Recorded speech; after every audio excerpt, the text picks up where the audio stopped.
The Leak Mound Interpretive Trail is sponsored by the Federal Highway Administration, the Georgia Department of Transportation, and the University of West Georgia.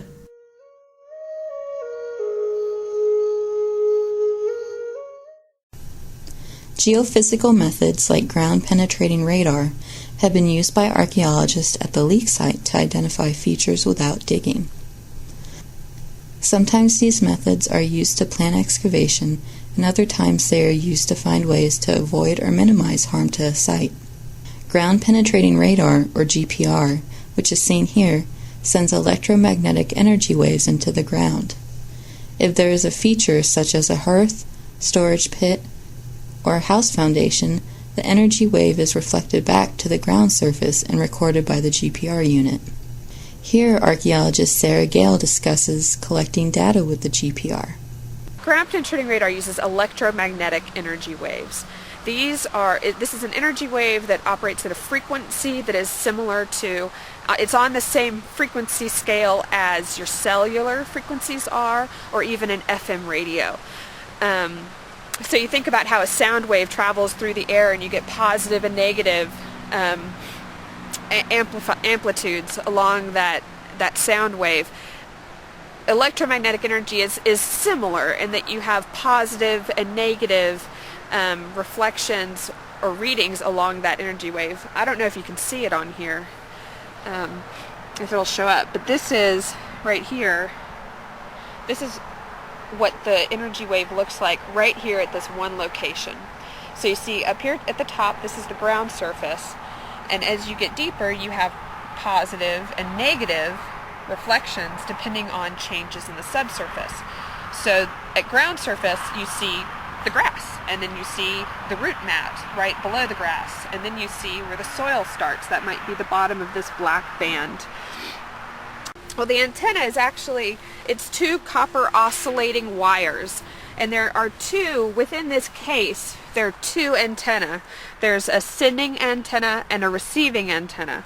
So when I turn this on, that wiggle line that you saw, that wiggle trace, as it is technically called, is representing the sending and the receiving of the energy right below where the antenna is currently on the ground.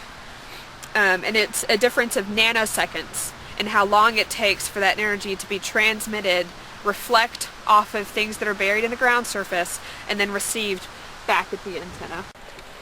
This image right here is a composite of energy waves.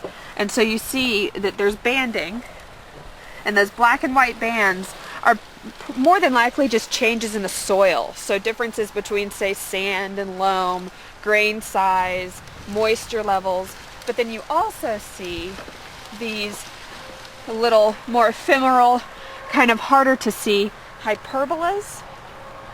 Right there was a hyperbola. Those are things that don't exist in a flat plane. Those are things that have some kind of a three dimension to them, so that when we go over them with the antenna, we're seeing two sides. And those types of reflections are what we'll go back and look and say whether or not those are natural, like, say, rock, or maybe another type of soil that's just pocketed right there, or if it's something that was culturally created, like a feature, a hearth pit, or a storage pit, or a ditch, or a wall, something like that. And how do you tell that? Just from your training, you can recognize that that's something that's outside the ordinary? The way that we can differentiate between the two, between natural and cultural, is kind of a combination of factors. You look, because we're surveying this entire area, we're going to have a good idea about what the natural looks like. We're going to be able to rule out things that exist across the entire site because they more than likely are not man-made, but they're natural. They're maybe flood deposits or just regular soil formation. Things that are cultural typically show up as lines or circles or squares, shapes that don't just naturally occur, things that are man-made, created by people.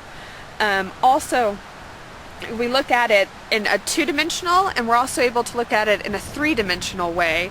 So if there's something that exists close to the ground surface, sometimes we can actually see how it looks as it goes deeper. In a storage pit, you might be able to see the sides of that storage pit, and that's a way that you can kind of identify whether or not something is cultural or natural. But it does take a lot of training in looking at this data and a lot of practice, and just the more data you look at, the better you get at interpreting what's real and what's not. GPR data is collected in transects or profiles. In the two-dimensional profile view, features may appear as hyperbolas if they are relatively small or discrete reflections. Other features may appear as flat or continuous surfaces.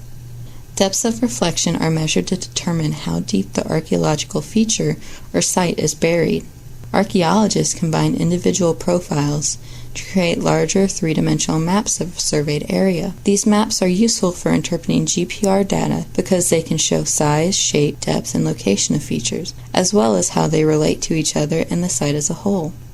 The GPR data has confirmed the presence of structural features, such as posts and pits, a large midden, and parts of a ditch believed to encircle the site. In the future, archaeologists plan to continue using geophysical methods as a non-invasive way to identify and interpret the prehistoric occupation of the site in regards to ditch construction, mound layering, structural remains, and settlement layout.